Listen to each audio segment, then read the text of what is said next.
چلو کپڑے اتارو جلدی سے، مرجان نے اپنی نظر کا چشمہ ٹھیک کرتے ہوئے کہا تھا۔ ملیحہ کی آنکھوں سے آنسو بہہ رہے تھے۔ وہ کہنے لگی، سر پلیز پلیز مجھے جانے دیں۔ ملیحہ ہاتھ جوڑتے ہوئے کہنے لگی، لیکن مرجان کچھ بھی سننے کے موڈ میں نہیں تھا۔ وہ کہنے لگا، چلو چلو شاباش، اتارو اپنی شرٹ، ورنہ میں تمہیں پیپر میں فیل کر دوں گا۔ تمہارے مستقبل کی ڈوریں اس وقت میرے ہاتھ میں ہیں۔ میرا ایک سائن تمہیں 4 سال کے لیے ٹرمینیٹ کر دے گا۔ ابھی تم اچھی طرح سوچ لو کہ تمہیں کیا کرنا ہے۔ ملیحہ روئے جا رہی تھی، وہ ہاتھ جوڑے ہوئے تھی۔ وہ کہنے لگی، سر پلیز میرے ساتھ ایسا کچھ مت کریں، میں آپ کے سامنے ہاتھ جوڑتی ہوں۔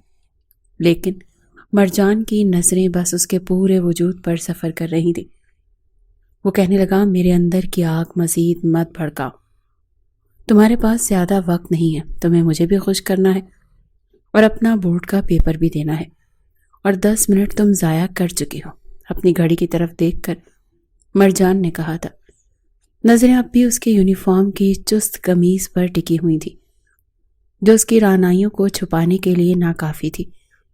مرجان کہنے لگا، دیکھو میں تمہارے ساتھ زبردستی نہیں کروں گا، کیونکہ کل کو تم مجھ پر الزام لگا سکتی ہو کہ میں نے تمہارے ساتھ زیادتی کی، زبردستی کی، تمہیں بے آبرو کرنے کی کوشش کی، اسی لیے تم جو کرو گی خود کرو گی۔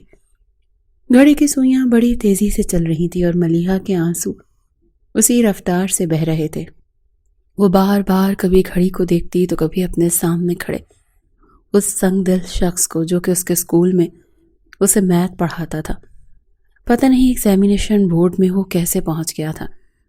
نہ صرف وہاں پہنچا تھا بلکہ اس کی کلاس میں جا کر سب کے سامنے اس کا پیپر چھینا اور کہنے لگا، تم چیٹنگ کیوں کر رہی ہو؟ ملیحہ تو اس کی بات سن کر حیران تھی۔ سب کے سامنے اسے کلائی پکڑ کر اسے ایک بند کمرے میں لے کر آیا تھا، اور اب جو کچھ اس سے کہہ رہا تھا وہ ملیحہ سوچ بھی نہیں سکتے تھے۔ مرجان کہنے لگا، دیکھو اب تم اپنا وقت ضائع کر رہی ہو اور مجھے بھی بور کر رہی ہو۔ تمہیں دیکھ کر میں پاگل ہو جاتا ہوں، جانتی ہو نا، تو اپنے ہوش و حواس کھونے لگتا ہوں۔ یہ کہتے ہوئے وہ ایک ایک قدم آگے بڑھ رہا تھا اور ملیحہ ایک ایک قدم پیچھے۔ وہ کہنے لگا، پہلی ہی نظر جب میری تم پر پڑی تھی تو میں تبھی سوچ چکا تھا کہ تمہیں اپنے سامنے بے حجاب دیکھوں گا۔ اب جلدی سے اتارو اپنا یونیفارم اور وہ کرو جو میں چاہتا ہوں، ورنہ 3 سال کے لیے ٹرمینیٹ لیٹر جاری ہو جائے گا۔ تمہارا مستقبل تباہ ہو جائے گا، تمہاری زندگی برباد کر کے رکھ دوں گا میں تم سے جینے کا حق چھین لوں گا، یہاں تک کہ تمہیں اور ایک کال گرل میں کوئی بھی فرق نہیں رہے گا۔ لوگ تمہیں نفرت سے دیکھیں گے، لڑکے تم پر فکرے کسیں گے، راستے میں تمہیں روک روک کر یہی پوچھیں گے کہ بتا دو 2 گھنٹے کا کیا لوگی، 3 گھنٹے کا کیا لوگی، یا یہ بتاؤ کہ 10 منٹ کا کیا لوگی۔ ایک ایک قدم وہ اس کی جانب بڑھا رہا تھا اور ملیحہ کو لگ رہا تھا جیسے اس کا سانس رک جائے گا۔ پیچھے دیوار تھی، اسی لیے ملیحہ کا راستہ رکا تھا اور مرجان اپنا ہاتھ اس کے دونوں جانب دیواروں پر رکھے اور اپنا چہرہ اس کے چہرے کے بالکل قریب کر گیا۔ وہ کہنے لگا، بتاؤ کیا چاہتی ہو تم؟ مجھے سیراب کر دو اور میں اس بات کو راضی رکھوں گا۔ تم ایک باعزت لڑکی ہی کہلاؤ گی یا پھر میں تمہیں بدنام کر دوں گا، اور تم جانتی ہو نا، بد سے بدنام برا ہوتا ہے۔ انسان بدی کر کے لوگوں کی نظر میں اپنے آپ کو اچھا ثابت کر لیتا ہے، لیکن اگر بدنام ہو جائے تو کبھی بھی لوگوں کی نظروں میں اس کا مقام نہیں بن پاتا۔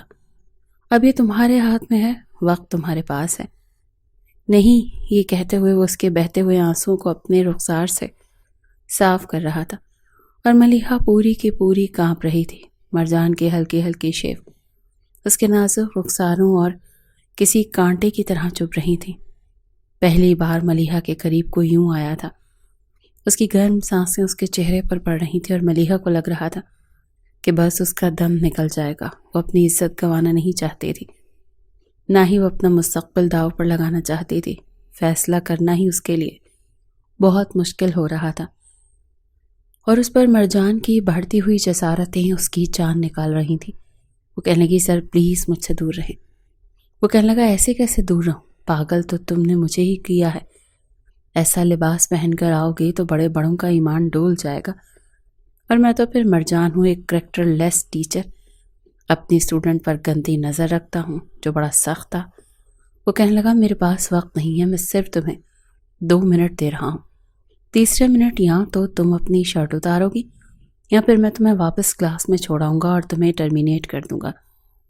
یہ کہہ کر وہ کچھ پیچھے ہٹا تھا لیکن اس لڑکی کی بے بسی کو دیکھ رہا تھا جو پوری کی پوری لرز رہی تھی۔ 1 منٹ گزر چکا تھا اور دوسرے منٹ اور سیکنڈ کی سوئیاں بڑی تیزی سے سفر کر رہی تھیں۔ جب ملیحہ نے گھڑی کی طرف دیکھا، اپنے آنسو صاف کیے اور اپنا یونیفارم کی شرٹ کے اوپر کے بٹن کھولنے لگی۔ یہ دیکھ کر مرجان کے چہرے کی مسکراہٹ مزید بڑھی تھی۔ پھر اس نے آگے بڑھ کر ملیحہ کا اسکارف سر سے اتار کر زمین پر پھینک کر اس پر اپنے جوتے رکھے تھے۔ اس کا گلے میں پہنا ہوا دوپٹہ اتار کر ایک طرف پھینکا تھا۔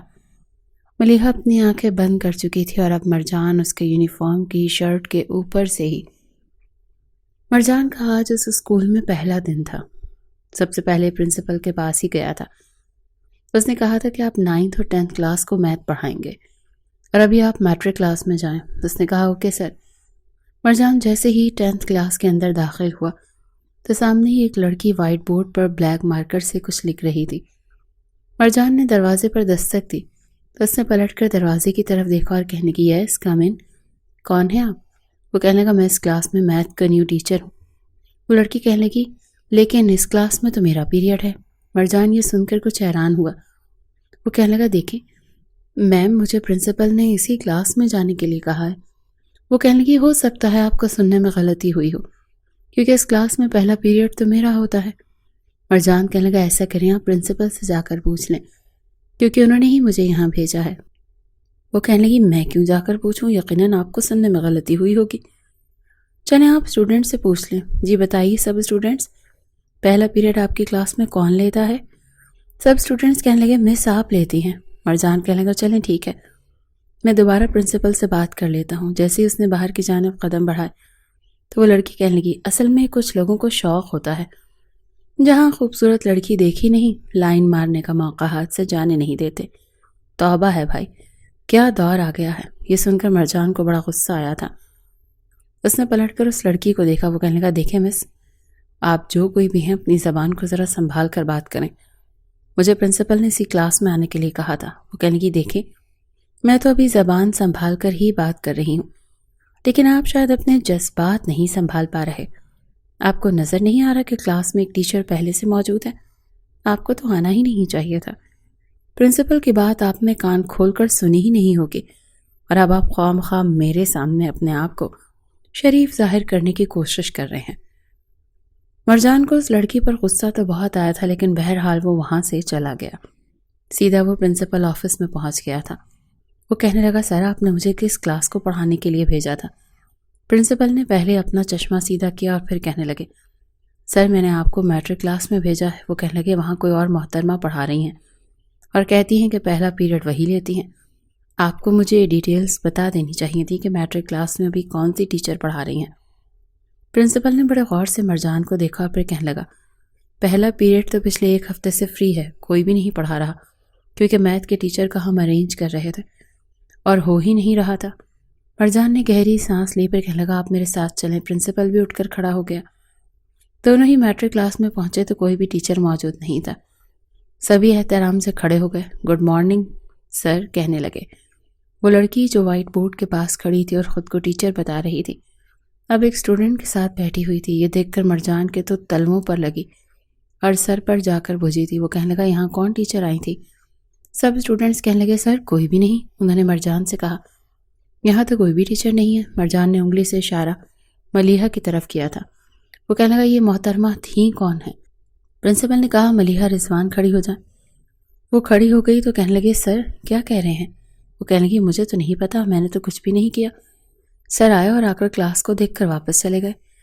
سر میں نے تو کچھ بھی نہیں کیا۔ پرنسپل کہنے لگے اور یہ آپ گھر کے کپڑوں میں کیوں آئی ہیں؟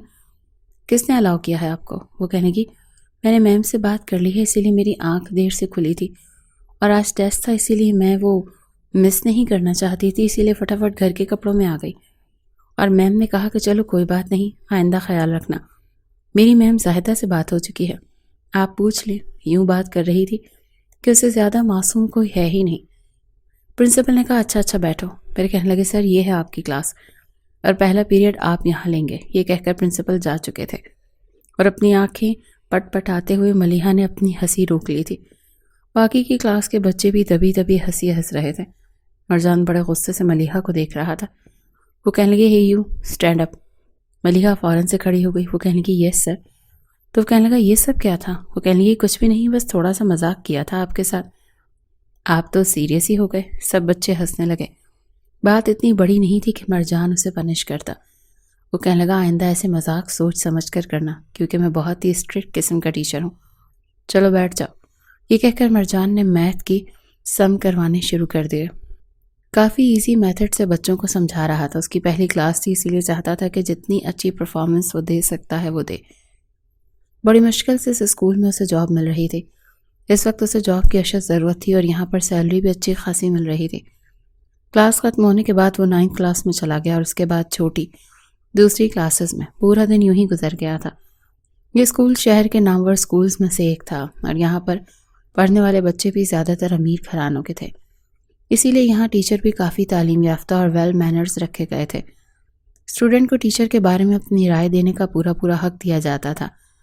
اب یہ الگ بات تھی کہ وہ اس حق کا استعمال ٹھیک کریں یا غلط، لیکن اسٹوڈنٹ کی بات کو اہمیت دی جاتی تھی. بہرحال مرجان جب واپس گھر پہنچا تو اس کی والدہ کھانا تیار کر چکی تھی. جیسے کھانا اس کے سامنے رکھا وہ کہنے لگا ماں آپ نے کیوں زحمت کی، روٹی میں خود پکا لیتا. آپ کی طبیعت ٹھیک نہیں رہتی. وہ کہنے کی بیٹا کوئی بات نہیں، تم تھکے ہارے آئے ہو اور ابھی کھانا کھاتے ہی ٹیوشن پڑھانے چلے جاؤ گے. پورا دن تمہیں لگ جاتا ہے، رات کو 11 بجے واپس آتے ہو اور اس کر بھی اپنا کھانا خود بناتے ہو. میں تو بڑی شرمندگی ہوتی ہے. بس تمہارا کام کچھ مستقل لگ جائے تو پھر میں رقیہ سے بات کروں. مرجان کہنے لگا اماں ابھی چھوڑے ان باتوں کو. آپ نے کھانا کھایا کہ نہیں؟ وہ کہنے لگی نہیں میں نے ابھی نہیں کھایا، سانس ابھی بھی پھول رہا تھا. مرجان کی والدہ فرزانہ بیگم دمے کی مریضہ تھی. ذرا سا چلتی تو سانس پھولنے لگتا تھا اور جیسے ہی روٹی بناتی یا کھانا پکاتی تو کھانسی کا دورہ سا پڑنے لگتا تھا. حالانکہ بچہ ڈاکٹر کو دکھا رہا تھا، میڈیسن بھی دے رہا تھا، لیکن افاقہ اتنا خاص نہیں ہو رہا تھا.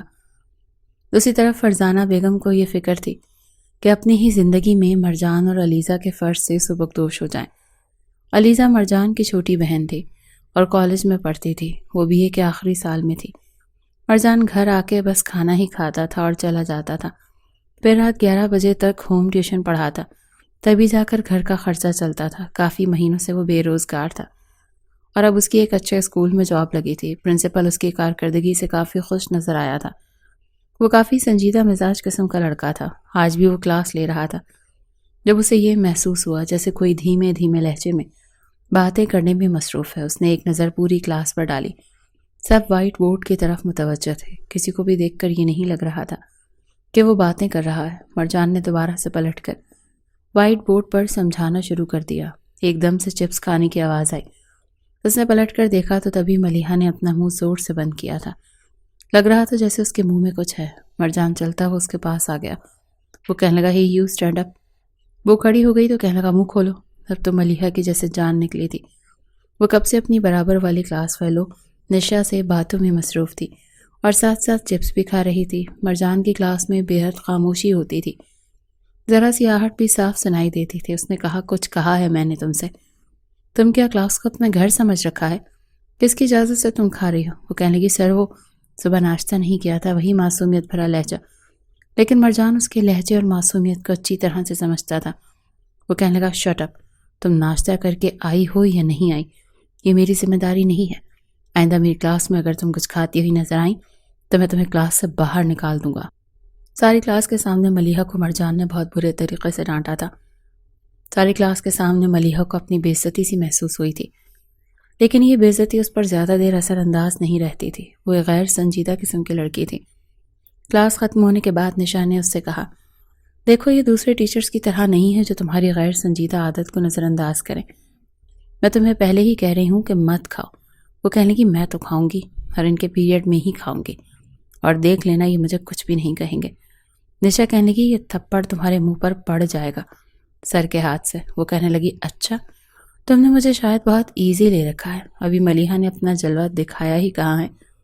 یہ کہتے ہوئے اس نے اپنے ماتھے پر آنے والے بالوں کو پھونک مار کر پیچھے کیا تھا. ملیحہ کا یہی کام تھا، اپنے سب ٹیچر سے چکنی چپٹی باتیں کرتی تھی، اپنی معصومیت کا ڈرامہ رچاتی تھی اور سب کے دل میں اپنی جگہ بنا لیتی تھی۔ اسی لیے اس کی چھوٹی موٹی شرارتوں کو کوئی بھی توجہ نہیں دیتا تھا اور ٹیچرز کے چھوٹے موٹے کام بھی کر دیتی تھی۔ ایک بار جیسے ہی چھٹی ہوئی، مرجان اپنی بائک سٹارٹ کر کے مین روڈ پر آیا ہی تھا جب پیچھے سے گاڑی نے ٹکر ماری تھی۔ جیسے اس نے پلٹ کر دیکھا تو وہ گاڑی ملیحہ کی تھی۔ ڈرائیور گاڑی چلا رہا تھا، جلدی سے گاڑی روک کر اتر کر مرجان سے معذرت کرنے لگا۔ وہ کہنے لگی، چلیں چلیں، دیر ہو رہی ہے، آپ کیوں بحث کر رہے ہیں؟ اتنی بھی موٹر سائیکل پر گاڑی نہیں لگی کہ موٹر سائیکل ٹوٹ گئی ہو، جلدی چلو، مجھے دیر ہو رہی ہے۔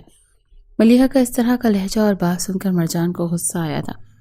وہ سمجھ گیا تھا کہ یہ ایک امیر اور گھمنڈی قسم کی لڑکی ہے، باپ کے پیسوں کو برباد کرنے کے لیے اسکول آتی ہے، کیونکہ کینٹین میں تو وہ جا کر جو کھاتی پیتی تھی، لیکن کلاس روم میں بھی باز نہیں آتی تھی۔ اکثر کبھی چوئنگم چبا رہی ہوتی تو کبھی بسکٹ کھا رہی ہوتی تھی اور کبھی چپس کھاتی رہتی۔ ایک بار مرجان نے تمام اسٹوڈنٹ سے کہا کہ اپنی کاپیاں مجھے اسٹاف روم میں پکڑا دو، میں چیک کر لوں گا۔ ایک دفعہ وہ اس وقت اکیلا اسٹاف روم میں تھا، کوئی اور ٹیچر موجود نہیں تھا، سبھی اپنی کلاس لینے لگے ہوئے تھے۔ جب ساری کاپیاں اکٹھی کر کے ملیحہ اسٹاف روم میں آئی، اس نے ساری کی ساری کاپیاں مرجان کے سامنے رکھ دی۔ مرجان کہنے لگا، آپ اپنی کلاس کے کسی لڑکے سے کہہ دیتی۔ وہ کہنے لگی، کیوں؟ آپ مجھے کمزور سمجھتے ہیں؟ میں ساری کاپیاں اٹھا سکتی ہوں، بہت طاقت ہے مجھ میں۔ مرجان نے گہری سانس لی اور کہا کہ چلیں، اچھا ٹھیک ہے، آپ جائیں اب۔ وہ کہنے لگی، سر وہ مس رابعہ نہیں آئی، ہمارا نیکسٹ پیریڈ فری ہے۔ مرجان کہنے لگا، تو میں کیا کروں؟ وہ کہنے لگی، مجھے میتھ کے کچھ سم نہیں آتے، آپ سمجھا دیں گے؟ وہی میٹھا اور معصومیت سے بھرا ہوا لہجہ تھا۔ وہ کہنے لگا، ٹھیک ہے، بیٹھ جاؤ، بتاؤ کیا سمجھ میں نہیں آیا۔ مرجان کے پاس ایک رف رجسٹر موجود تھا اور اس نے وہی کھول لیا۔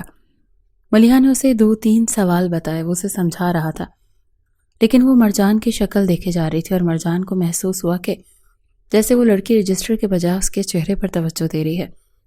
اس نے بڑے غصے سے ملیحہ کو دیکھا تو وہ واقعی اسے ہی دیکھ رہی تھی۔ سامنے رکھے ٹیبل پر کوہنی ٹکائے ہتھیلی پر اپنا چہرہ رکھ کے وہ بڑی توجہ سے مرجان کی جانب دیکھ رہی تھی۔ وہ کہنے لگا، آپ یہاں پر پڑھنے آئی ہیں یا میری شکل دیکھنے آئی ہیں؟ میری شکل دیکھ کر تو آپ کو سوال کرنا نہیں آئے گا۔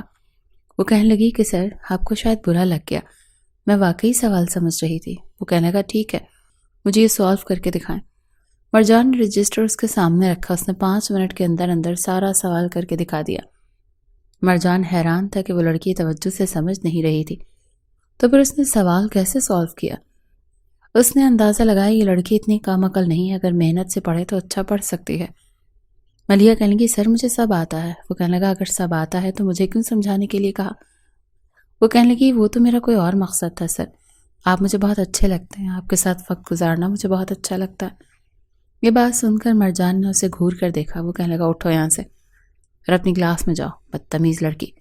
مرجان کو اس کی بات سن کر غصہ آیا تھا، وہ سوچ بھی نہیں سکتا تھا کہ یہ لڑکی اتنی بدتمیز ہو سکتی ہے، اسے شرم نہیں آتی تھی۔ اب اکثر یہ ہونے لگا، مرجان جب بھی کلاس میں آتا، ملیحہ کوئی نہ کوئی ایسی بات کر دیتی کہ اسے غصہ آنے لگتا۔ ایک بار تو جب وہ کلاس میں داخل ہوا تو سامنے بورڈ پر مرجان کا اسٹیچو بنایا ہوا تھا اور چشمہ کافی موٹا بنا رکھا تھا۔ جبکہ مرجان نے یہ دیکھا تو پیچھے سے سب بچے ہنسنے لگے۔ وہ کہنے لگا، یہ کس کی حرکت ہے؟ لیکن کوئی بھی بتانے کو تیار نہیں تھا۔ وہ کہنے لگا، میں نے پوچھا کہ یہ کس کی حرکت ہے، لیکن پھر بھی کسی نے جواب نہیں دیا۔ سب کہنے لگے، ہمیں نہیں پتا، جب ہم کلاس میں آئے تو یہ بنا ہوا تھا، مرجان جانتا تھا یہ سب ملیحہ نے کیا ہے۔ اس نے کہا، کھڑی ہو ملیحہ اور کلاس سے باہر نکل جاؤ۔ وہ کہنے لگی، کیوں سر، میں نے کیا کیا ہے؟ وہ کہنے لگا، یہ تمہاری ہی حرکت ہے، تمہارے علاوہ ایسی گری ہوئی حرکت اور کوئی بھی نہیں کر سکتا، تمہاری نظر میں استاد کی کوئی عزت اور اہمیت نہیں ہے۔ وہ کہنے لگی، سر آپ نے کیا مجھے کرتے ہوئے دیکھا ہے؟ جب آپ نے دیکھا نہیں ہے تو آپ مجھ پر کیسے الزام لگا سکتے ہیں؟ وہ کہنے لگا، میں سب جانتا ہوں، تم جیسی لڑکیوں کو، میں تمہاری حرکتوں کو کب سے برداشت کر رہا ہوں، اگنور کر رہا ہوں، تم کلاس سے دفع ہو جاؤ، ورنہ میں یہ بھی لحاظ نہیں کروں گا کہ تم ایک لڑکی ہو، میں تمہیں بہت ماروں گا۔ مرجان کا غصے سے برا حال تھا۔ وہ کہنے لگی، سر پہلے آپ یہ ثابت کریں کہ میں نے یہ سب کیا ہے۔ اس بار وہ بھی کافی سنجیدہ تھی۔ مرجان نے کہا، تم باہر جا رہی ہو؟ یا پھر اس نے اپنا ہاتھ اٹھایا، ہوا میں روکا تھا۔ جی تو چاہا اس کے منہ پر دے مارے۔ وہ غصے سے اسے دیکھتی ہوئی کلاس سے باہر چلی گئی، لیکن کچھ دیر بعد پرنسپل کے ساتھ واپس آئی۔ پرنسپل کہنے لگے، آپ نے اس لڑکی کو باہر کیوں نکالا؟ مرجان کہنے لگا، یہ دیکھیں اس لڑکی کی حرکت اور ڈھٹائی کی یہ حد ہے کہ اس نے میرا اسٹیچو وائٹ بورڈ پر بنایا ہے۔ پرنسپل کہنے لگے تمہارے پاس اس کا کیا کوئی ثبوت ہے کہ اسی نے بنایا ہے؟ مرجان کہنے لگا سر یہ لڑکی تب سے مجھے پریشان کر رہی ہے جب سے میں اس کلاس میں آیا ہوں، کبھی یہ چپس کھاتی ہے تو کبھی یہ کوئی حرکت کرتی ہے۔ وہ کہنے لگے اگر یہ ایسا کرتی ہے تو آپ کو اسی وقت مجھ سے کمپلین کرنی چاہیے تھی، لیکن جب آپ نے دیکھا ہی نہیں تو آپ کیسے کہہ سکتے ہیں؟ فی الحال آپ اس کلاس میں بٹھائیں، آئندہ اگر یہ ایسی حرکت کرے تو مجھے بتائیے گا۔ مرجان کسی ضبط سے گزر رہا تھا، یہ وہی جانتا تھا، لیکن چند روز بعد جو کچھ مرجان کے ساتھ ہوا تھا وہ سوچ بھی نہیں سکتا تھا۔ اسکول کی چھٹی ہو چکی تھی اور مرجان ابھی تک کاپیاں چیک کر رہا تھا۔ میٹرک کلاس کے بورڈ کے پیپر ہونے والے تھے اور آج ان کی آخری کلاس تھی۔ پھر اس کے بعد انہوں نے بورڈ کے ہی پیپر دینے کے لیے جانا تھا۔ کافی دیر تک مرجان کاپی چیک کرتا رہا۔ چھٹی کو 20 منٹ گزر چکے تھے جب اس نے آخری کاپی چیک کی اور ایک گہری سانس لی۔ پھر اسے کسی کے ہنسنے اور باتیں کرنے کی آوازیں آ رہی تھیں، کیونکہ تقریباً سارے کلاس روم خالی تھے۔ اسٹاف روم میں وہ اکیلا بیٹھا ہوا تھا۔ وہ کہنے کی یہ جو سر مرجان ہے نا، بہت ہی گھٹیا انسان ہے۔ یہ سن کر مرجان کو حیرت ہوئی۔ وہ جیسے ہی باہر آیا تو اسٹاف روم کے برابر والی کلاس میں کوئی موجود تھا، کمرہ بند تھا۔ اس نے دروازے کو دھیرے سے کھولنے کی کوشش کی لیکن دروازہ لاک تھا۔ اندر 2 لڑکیاں تھیں اور ان میں سے ایک لڑکی کے بولنے کی آواز آ رہی تھی جو کہہ رہی تھی کہ سر مرجان مجھ پر گندی نظر رکھتے ہیں، کئی بار تو انہوں نے موقع کا فائدہ اٹھا کر مجھے غلط جگہ پر ٹچ بھی کیا ہے، ان کا بس نہیں چلتا کہ میرے ساتھ کیا نہ کر گزرے۔ پھر ایک لڑکی کی آواز آئی، کیا واقعی؟ وہ کہنے لگی اور کیا؟ جب میں نے کہا سر یہ آپ کیا کر رہے ہیں تو کہنے لگے کہ اگر تم چاہتی ہو کہ تمہیں ٹیسٹ میں پاس کروں تو چپ چاپ رہو، کسی سے کچھ مت کہنا۔ یہ سن کر مرجان تو تب کر ہی رہ گیا، اس سے پہلے کہ وہ دروازے پر دستک دیتا۔ اس کے بعد جو کچھ اس نے سنا اس کے ہوش اڑ کر رہ گئے، اور اس کے بعد اس نے زور سے کمرے کا دروازہ کھٹکھٹایا تو ایک لڑکے نے کہا کہ ملیحہ کھڑکی سے باہر کود کر بھاگ جاؤ، ہمیں لگتا ہے کسی نے دیکھ لیا ہے، جلدی سے باہر نکلو۔ یہ سن کر مرجان کے ہوش اڑے تھے۔ وہ اسکول کی بیرونی جانب گیا، اس کھڑکی کے پاس جو کہ اس کلاس سے باہر کھلتی تھی جہاں سے اسے یہ سب آوازیں آ رہی تھی، لیکن کھڑکی پر جوتوں کے نشان تھے۔ وہ تینوں اسٹوڈنٹ جا چکے تھے۔ وہ یہ تو نہیں جانتا تھا کہ وہ لڑکے کون تھے جو ملیحہ کے ساتھ کمرے میں تھے، البتہ ملیحہ کا نام اور اس کی آواز وہ اچھے طریقے سے سن چکا تھا۔ اس کا تو بس نہیں چل رہا تھا کہ وہ کیا نہ کر گزرے۔ یہ لڑکی اس کا حد تک گر سکتی تھی، وہ سوچ بھی نہیں سکتا تھا۔ اس کا دماغ اس قدر بہک گیا تھا کہ وہ سوچ چکا تھا کہ اسے مزہ ضرور چکھائے گا، وہ اسے بتائے گا کہ گھٹیا پن کیا ہوتا ہے۔ پتہ نہیں ایسی باتیں اس نے کلاس میں کس کس کے ساتھ کی ہوں گی۔ وہ اسے بدنام کرنا چاہتی تھی، خود تو میٹرک کر کے جا چکی ہوتی، لیکن وہ بدنام ہو جاتا۔ مرجان کو اپنی عزت کا بڑا پاس تھا۔ اس نے اپنے ایک ایسے دوست سے بات کی جو کہ بورڈ کے ٹیچر کو سلیکٹ کرتا تھا۔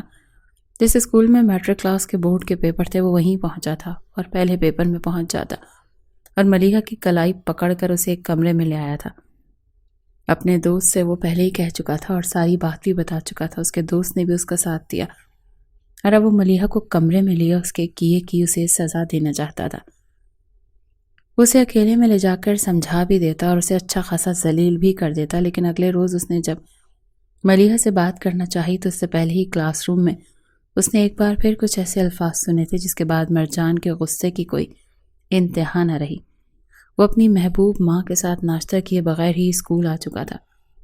رات بھی ٹھیک سے کھانا نہ کھا پایا، بار بار غصے کے مارے اسے ملیحہ ہی یاد آ رہی تھی جو اس حد تک گر سکتی تھی، وہ کبھی سوچ بھی نہیں سکتا تھا۔ وہ بھی دروازے کے باہر کھڑا اندر آ ہی رہا تھا کہ جب دروازے کے دائیں جانب بڑی چیئرز پر بیٹھی 2 لڑکیاں آپس میں ہی بات کر رہی تھیں۔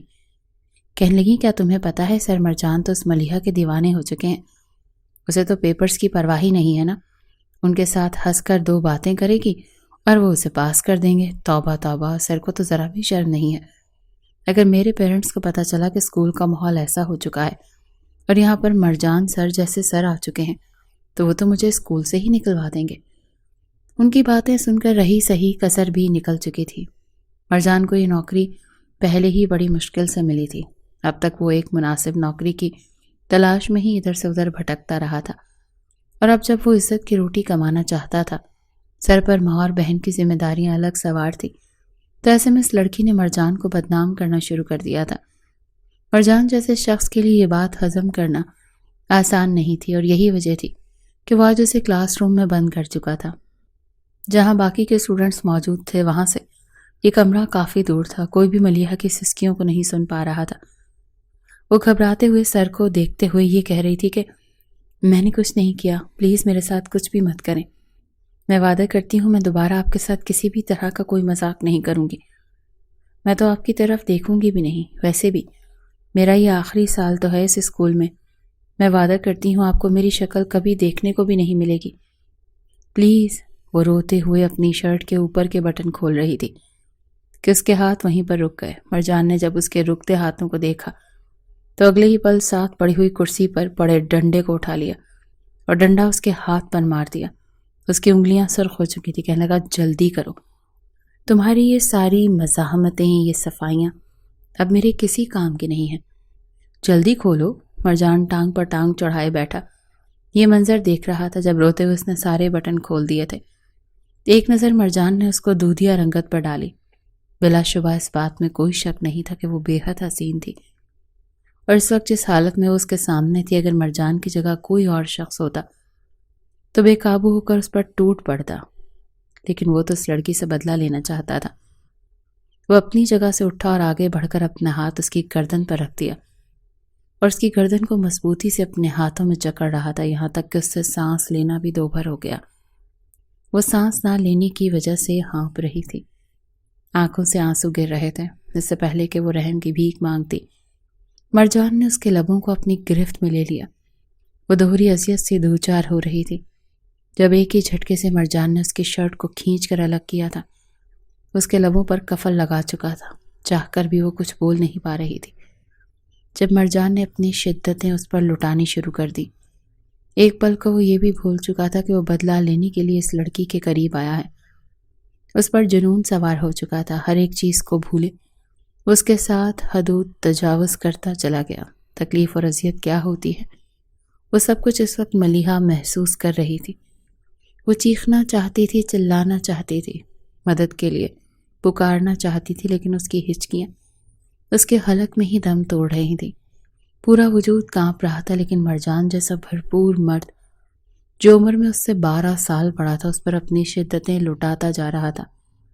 جب تک اس کا جی نہ بھرا وہ اس کے وجود کو اپنی شدتوں کا نشانہ بناتا رہا۔ ملیحہ کی گردن پر کاٹے جانے کے کئی نشان تھے، اس کے کاندھوں پر سرخ نشان صاف نظر آ رہے تھے کہ اسے کسی مرد نے بڑی فرصت سے اپنی گرفت میں لے کر اپنی شدتیں اس کے وجود پر لٹائی ہیں۔ جب اسے اذیتوں سے دوچار کر چکا تو ایک جھٹکے سے اسے غصے سے جدا کیا تھا۔ ملیحہ کی حالت یوں تھی جیسے اس کے جسم میں جان ہی باقی نہ رہی، وہ فرش پر گری آنکھیں موندے بے حال ہو چکی تھی۔ حقارت بھری نظر اس نے اس ملیحہ پر ڈالی جس کے منہ سے جو الفاظ اس نے اس روز سنے تھے وہ اسے مزید غصہ کرنے پر مجبور کر رہے تھے۔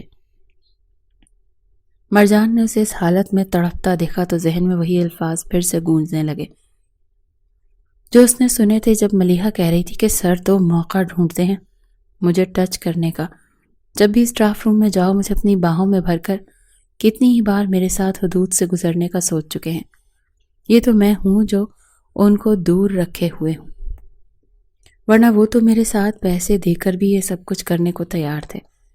یہ الفاظ سن کر ہی مرجان کو سب سے زیادہ غصہ آیا تھا۔ اسے اسی حالت میں چھوڑ کر اس کا اسکارف اور شرٹ اس کے وجود پر پھینک چکا تھا اور ایک جانب کو تھوک کر کہنے لگا یہ ہے تمہاری اصل اوقات، تم نے مجھے بدنام کیا تھا نا، اب خود کو دیکھ لو کس حالت میں پہنچ چکی ہو۔ یہ یاد رکھنا کہ جب ایک شریف انسان بدلہ لینے پر آئے تو وہ کس حد تک جا سکتا ہے۔ آئندہ کے بعد تم کسی شریف شخص پر الزام لگانے کے قابل نہیں رہی۔ یہ کہہ کر وہاں سے باہر آ چکا تھا۔ کتنی ہی دیر تک وہ زندہ لاش بنی وہاں پر پڑی رہی۔ کچھ ہی دیر پہلے جو کچھ اس کے ساتھ ہوا وہ ابھی تک اپنی آنکھوں کے سامنے منظر کو چلتے ہوئے محسوس کر رہی تھی۔ روتے ہوئے اس نے اپنے آپ کو ٹھیک کیا، اسے یہ پیپر ہر حال میں دینے تھے۔ رہ رہ کر اسے وہ وقت یاد آ رہا تھا جب اسکول میں ہر ٹیچر اور سر کے ساتھ ہنسی مسکراتی شوخ انداز میں باتیں کیا کرتی تھی، یہاں تک کہ اسکول کے پرنسپل کے ساتھ بھی اس نے بہت بار مذاق کیے تھے، لیکن ہر کوئی نہ جانے کیا دیکھ کر اسے نظر انداز کر دیا کرتا۔ کسی نے بھی اس کے ساتھ یہ حرکت نہیں کی جو سر مرجان کر چکے تھے۔ وہ پھوٹ پھوٹ کر رو رہی تھی، اٹھ کر گھسیٹتے ہوئے قدموں کے ساتھ۔ جب اس نے کمرے کے باہر قدم رکھنا چاہا تو اس کی نظر سامنے کے بورڈ میں لگے ہوئے کانچ پر پڑی۔ اپنا عکس دیکھ کر اسے خود سے صحیح معنوں میں اغارت اور نفرت محسوس ہو رہی تھی۔ وہ اپنے دونوں ہاتھوں سے اپنا منہ نوچ چکی تھی، خود کو ہی گالی دے کر کہنے لگی، یہی ہونا چاہیے تھا تمہارے ساتھ، یہی اصل اوقات ہے تمہاری جو تمہیں سر مرجان دکھا کر گئے تھے۔ تم اسی قابل تھیں، تم اپنی اصلیت بھول کر خود کو بڑھا چڑھا کر لوگوں کے سامنے پیش کرتی تھی۔ یہی ہونا چاہیے تھا ملیحہ تمہارے ساتھ، یہی ہونا چاہیے تھا۔ وہ روتے ہوئے دوبارہ کمرہ امتحان میں گئی۔ وہ کمرہ امتحان میں داخل ہوئی تو ہر کوئی سر اٹھا کر اسے دیکھ رہا تھا۔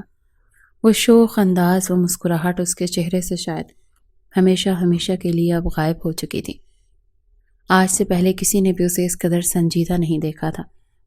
اس نے لرزتے ہوئے ہاتھوں کے ساتھ پیپر حل کیا تھا۔ آنکھوں سے آنسو بہہ رہے تھے اور پیپر کو بھگو رہے تھے۔ اس کے ساتھ بیٹھی اس کی سہیلیوں نے پوچھنا بھی چاہا کہ کیا ہوا ہے تمہیں، کیا کہا تم سے سر مرجان نے، بتاؤ، لیکن وہ چاہ کر بھی کچھ بول نہیں پائے۔ بس خاموشی سے پیپر حل کرنے کے بعد وہ وہاں سے باہر نکل گئی تھی۔ خود کو گھسیٹنے کے انداز میں وہ اپنے گھر پہنچی تھی۔ جیسے ہی گھر میں قدم رکھا تو اندھیرا پھیل چکا تھا۔ اس کی ماں اس وقت صحن میں لکڑیاں جلائے ہنڈیاں چڑھا چکی تھی۔ پورے گھر میں دھواں پھیل رہا تھا۔ جیسے انہوں نے ملیحہ کو دیکھا تو خود بھی کھانستے ہوئے کہنے لگی، بیٹا آ گئی پیپر دے کر، کیسا ہوا پیپر؟ ایسا کرو جلدی سے کمرے میں چلی جاؤ اور دروازہ بند کر لو۔ ایک تو کل رات بارش میں یہ لکڑیاں باہر ہی پڑی رہ گئیں۔ تمہارے ابا کو کہا بھی کہ جاؤ جا کر خشک لکڑیاں لا دو، مگر کہتا ہے اگر ان پیسوں سے خشک لکڑیاں لے آیا تو سبزی کے لیے پیسے نہیں بچیں گے۔ اب دیکھ لو یہ پورا گھر دھوئیں میں ڈوبا پڑا ہے۔ وہ بہت کچھ بول رہی تھی، لیکن ملیحہ نے یہ سوچ کر شکر ادا کیا کہ دھوئیں میں ماں اس کا چہرہ نہیں دیکھ پائی۔ اس کے گال پر موجود کھرچیں، اس کی گردن پر موجود وہ نشان۔ وہ چپ چاپ اپنے کمرے میں گئی تھی، بیڈ پر اوندھے منہ لیٹ گئی۔ اگلے روز اسے چھٹی تھی۔ بغیر کھائے وہ یوں ہی اوندھے منہ لیٹی رہی۔ دنیا کے سامنے خود کو امیر ثابت کرنے والی ملیحہ فاروق ایک عام سے ڈرائیور کی بیٹی تھی، جو بڑے بڑے محلوں کے خواب دیکھتی ہوئی بڑی بڑی گاڑیوں میں گھومنے والی، مگر اب تک اس کا صرف ایک ہی شوق پورا ہوا تھا اور وہ بڑی گاڑیوں میں گھومنے کا تھا۔ چونکہ فاروق صاحب ایک بنگلے میں بطور ڈرائیور اپنی ڈیوٹی سر انجام دے رہے تھے، ساتھ ہی اس کی ماں بھی اس بنگلے میں جھاڑو پوچھا کیا کرتی تھی۔ دونوں میاں بیوی مل کر جو بھی کماتے وہ گھر کے خرچ کے ساتھ ساتھ اپنی بیٹی کی پڑھائی پر بھی لگا رہے تھے۔ ملیحہ کو پڑھنے کا بے حد شوق تھا۔ اپنے ماں باپ کو وہ یہ پہلے ہی کہہ چکی تھی کہ فکر مت کریں، دیکھیے گا آپ کی بیٹی کیسے دن دگنی اور رات چگنی ترقی کرے گی، بڑے بڑے آفس میں بیٹھ کر کام کیا کرے گی اور لوگ میرے ماں باپ کو سلیوٹ کیا کریں گے۔ ملیحہ جب اونچے اونچے خواب دیکھتی تو اس کے ماں باپ بھی دل ہی دل میں اس کی دعاؤں کی قبولیت کے لیے خدا کے حضور دعا کرنے لگتے، مگر انہیں کہاں خبر تھی کہ ان کی بیٹی آج کس نوبت کو پہنچ چکی ہے۔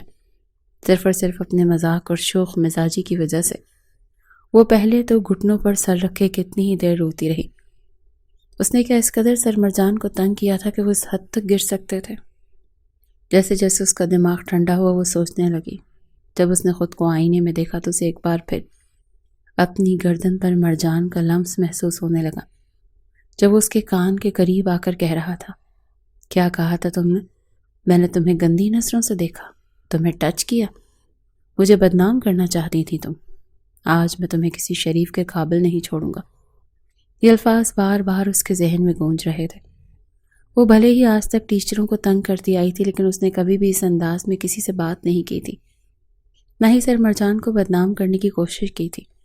وہ کیسی باتیں کر رہے تھے، دل ہی دل میں سوچ کر ملیحہ کو اپنے وجود سے گھن آ رہی تھی، بلکہ سر مرجان سے بھی نفرت محسوس ہو رہی تھی، جس نے اس کی زندگی کو برباد کرنے میں کوئی کسر نہیں چھوڑی تھی۔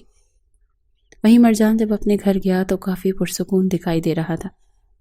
جلدی فارغ ہو کر اپنی ماں اور بہن کے ساتھ آج وہ مدتوں بعد رات کا کھانا مل کر کھا رہا تھا۔ سامنے اس کی بہن بیٹھی مسکرا کر اپنی پڑھائی کے بارے میں بتا رہی تھی، اور وہ اسے مسکراتا دیکھ کر نہ جانے کیوں مرجان ایک ٹھنڈی سانس خارج کر گیا۔ بے ساختہ اس کے ذہن میں ملیحہ کی تصویر بن گئی۔ کیا وہ بھی اس وقت یوں ہی اپنی فیملی کے ساتھ بیٹھ کر ہنس رہی ہوگی؟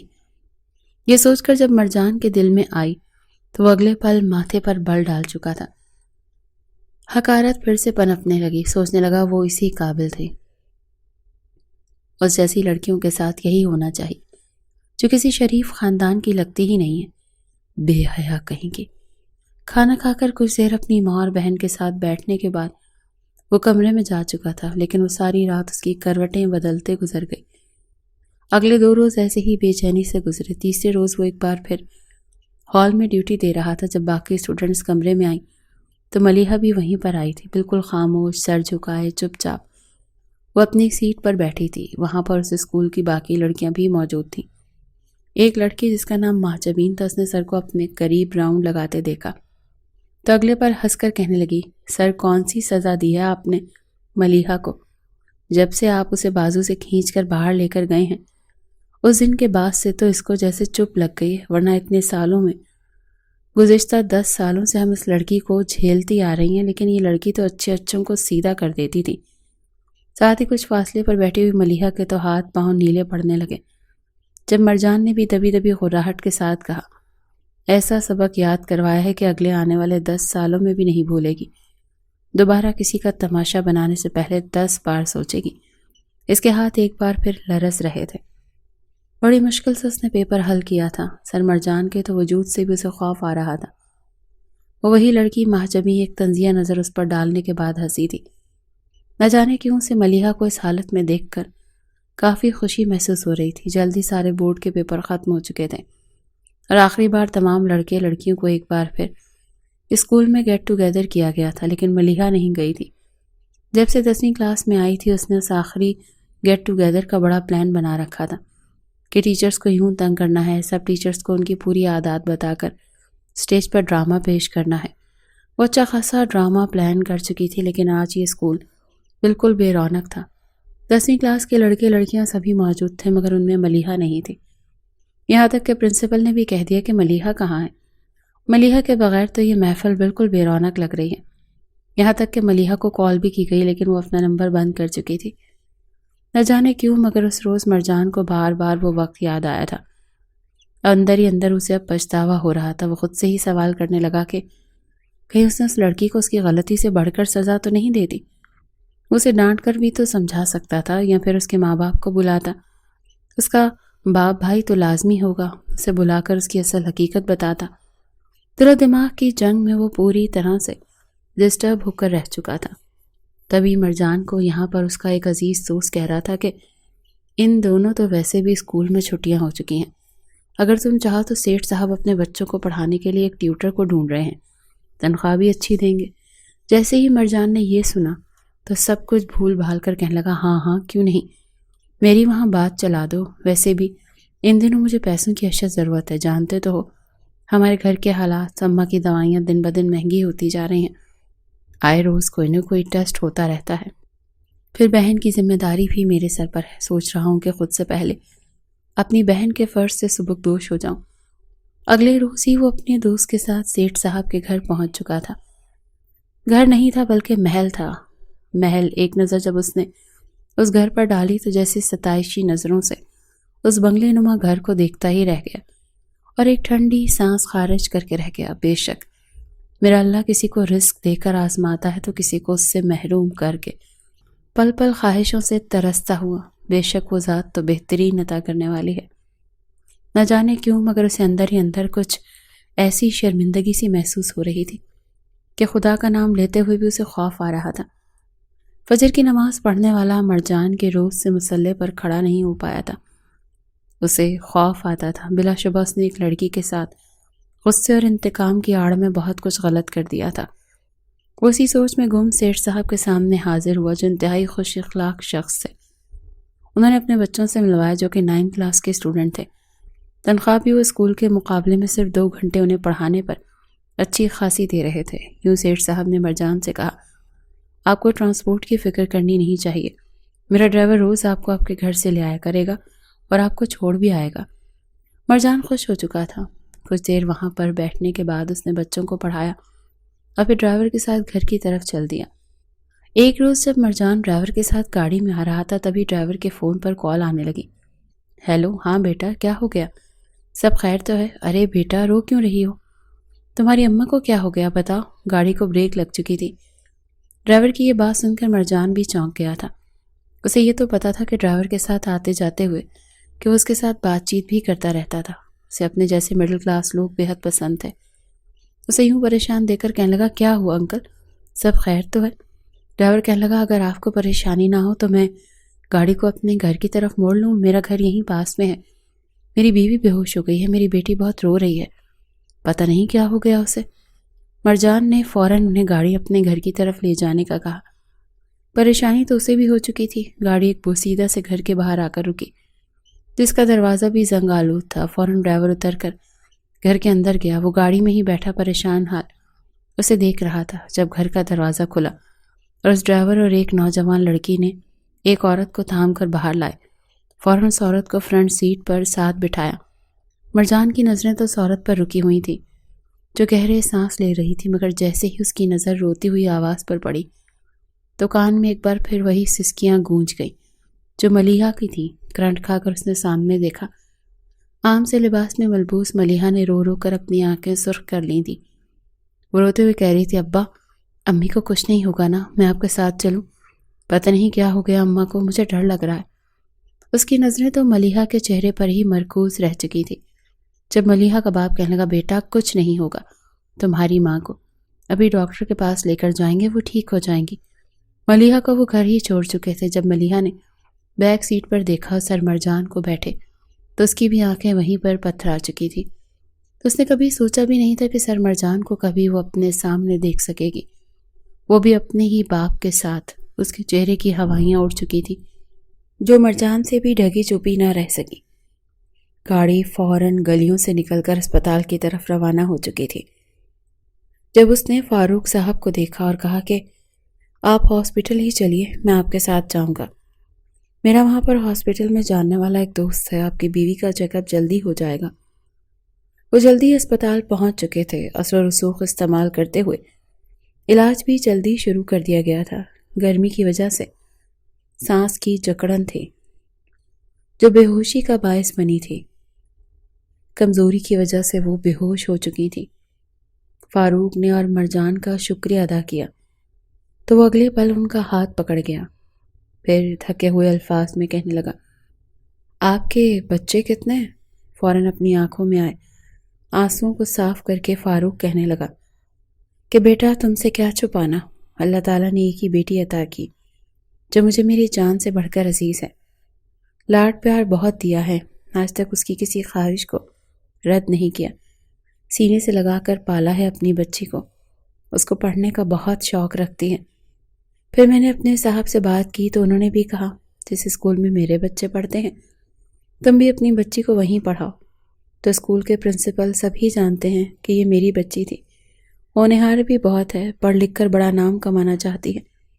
میں اور میری بیوی تو سارا دن محنت اس کے لیے ہی کرتے ہیں کہ بس میری بچی پڑھ لکھ لے، اپنے پیروں پر کھڑی ہو جائے اور ہمارا نام روشن کرے۔ مرجان چپ چاپ فاروق کی باتیں سن رہا تھا۔ اگر اسے پتہ چل جاتا کہ وہ اس کی بیٹی کے ساتھ کیا کر چکا ہے تو شاید وہ تو مارے صدمے کے ہی یہاں پر اپنا دم توڑ دیتے۔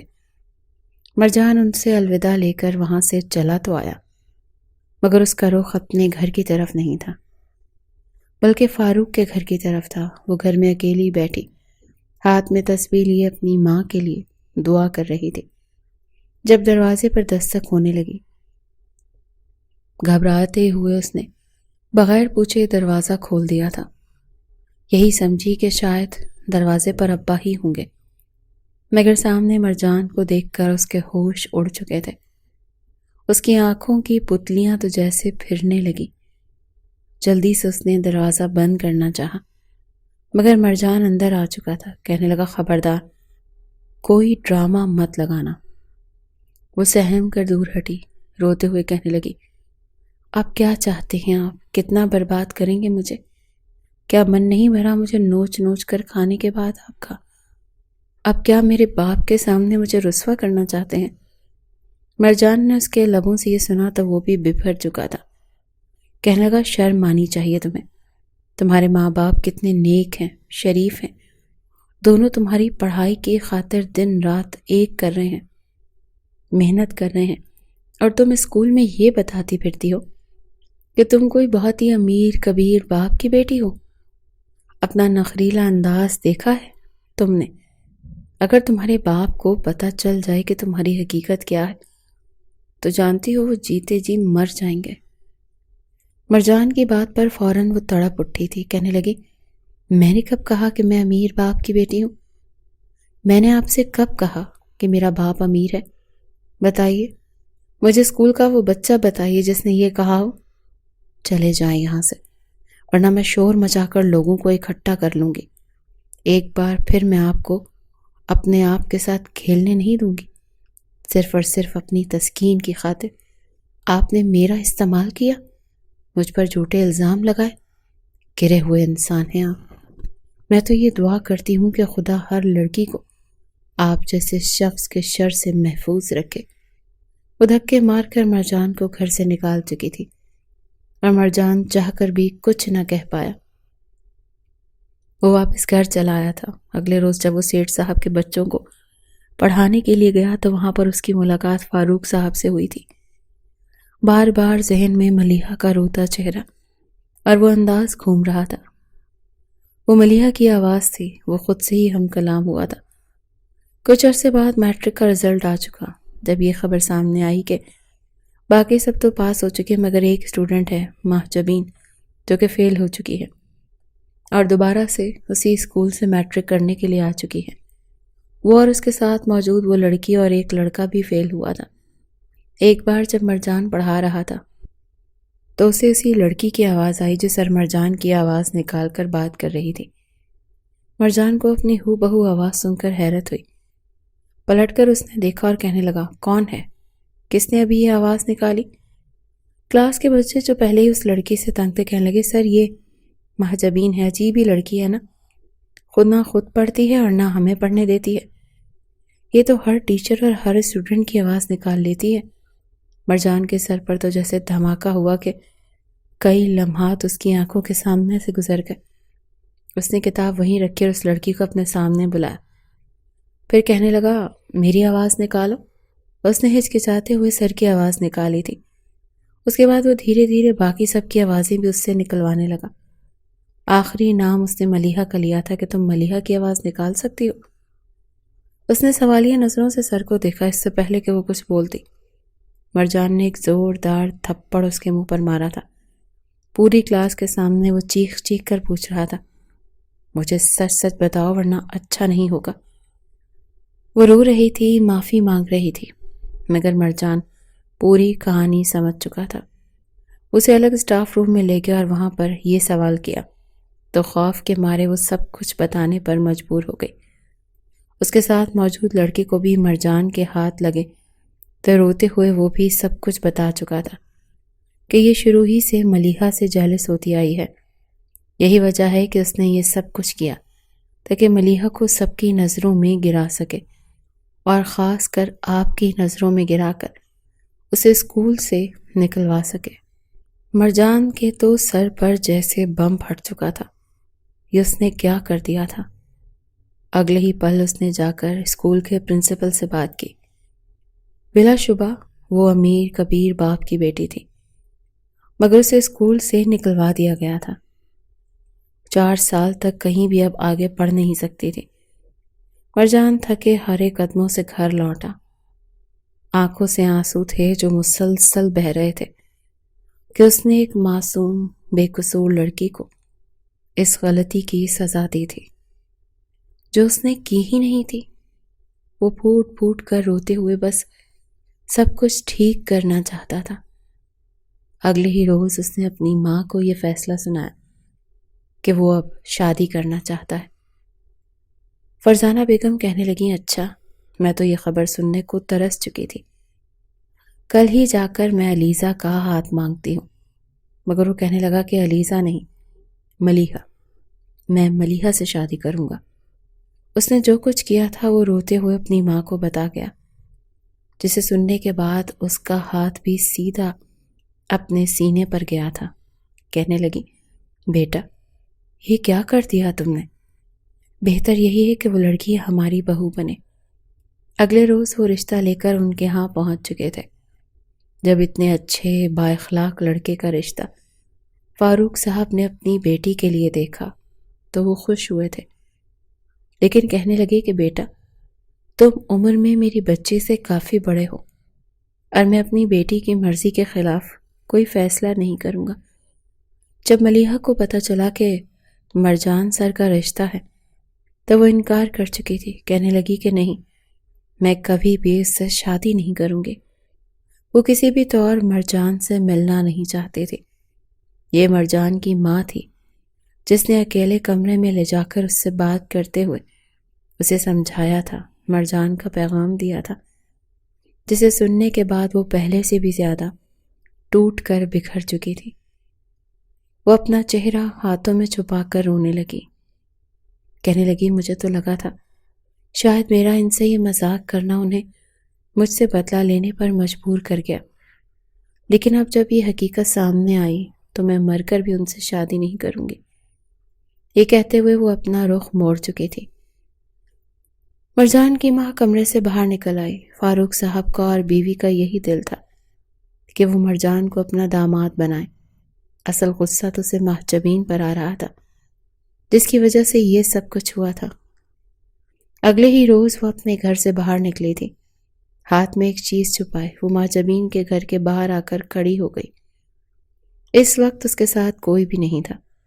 محجبین کچھ دیر بعد جب گھر سے باہر نکلی تو اس نے موقع پا کر اسے بالوں سے گھسیٹا اور بالوں سے پکڑ کر گردن سے دبوچ کر گھر کی پچھلی طرف لے جانے لگی۔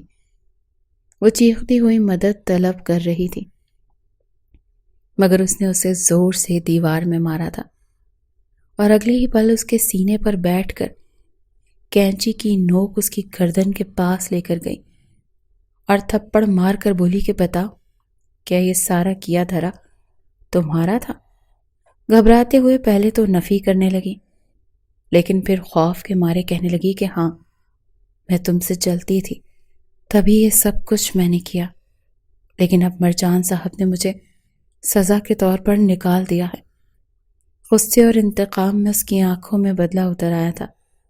اس نے اپنے ناخن اس کی گردن اور چہرے پر مارنے شروع کر دیے۔ وہ کینچی سے اس کے سارے بال کاٹ چکی تھی۔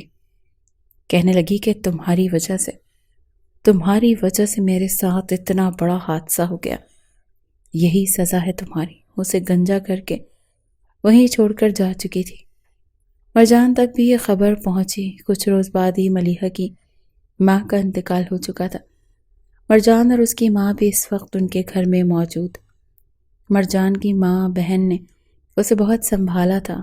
مرنے سے پہلے اس کی ماں بھی اسے مرجان کے رشتے کی بات کر رہی تھی۔